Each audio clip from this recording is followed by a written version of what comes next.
Time now for the morning rush. There's some major shakeups coming to CYFD. Governor Michelle Lujan Grisham now promising improvements this morning, starting with a change in leadership. This comes after years of trouble for the department.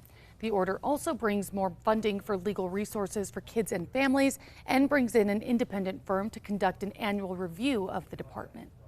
The FBI is now reminding people this morning that calling in a false tip about a school shooting is a federal offense. This comes after a string of hoax shootings were reported across central New Mexico. 5 high schools were shut down yesterday afternoon. This comes after multiple calls reporting the shootings in Albuquerque, Rio Rancho, and Santa Fe. Again, there is a reminder this morning from the FBI that calling in a false tip about a school shooting is a federal offense. Investigators say that at least one call came from an out-of-state number. Other states that were hit by similar hoaxes this week include Massachusetts, Texas, Colorado, and Nevada. Erica. And here's a look at our school day forecast. Temperatures are very cold this morning, so layer up. We will stay cool this afternoon with highs in the mid-40s, but less wind and warmer than yesterday. Closing arguments are scheduled today in the trial of the former APD officer accused of raping a woman at the Sunport. Johnny Garcia was on the stand for more than 2 hours yesterday and said that it was her idea and that she initiated everything. The accuser has testified that Garcia made the advances on her and then forced her to perform oral sex on him. A bill proposing to end the New Mexico lottery is up for debate in the Roundhouse today. Representatives backing House Bill 369 believe the lottery pulls money out of the state and targets low-income citizens. Lawmakers say students promised lottery scholarships would still get that money, but from the state's general fund appropriations instead. Erica. And here's a look at our threat index. It is moderate as we do have a frostbite risk up north this morning due to the very cold temperatures. During a news conference, President Biden said that 3 unidentified objects shot down over Alaska, Canada, and Michigan are likely not tied to the Chinese spy balloon shot down off the coast of South Carolina nearly 2 weeks ago. The White House is now working to establish new protocols for future similar situations. Residents of East Palestine, Ohio, they are still concerned this morning following a visit from the head of the EPA. After a tense town hall meeting on Wednesday, the EPA vowed yesterday to hold rail operator Norfolk Southern accountable, while the railway says that it's currently removing contaminants from the groundwater. Erica. All right, a check on traffic. The maps are looking clear this morning. No accidents or slowdowns. Trucker is going south on I-25 near the Big I. It's looking clear right now with no weather issues. A pig in Alaska gets chauffeured back home in the back of a police car. The chilled piggy was spotted on the side of the road that was in Fairview, Alaska.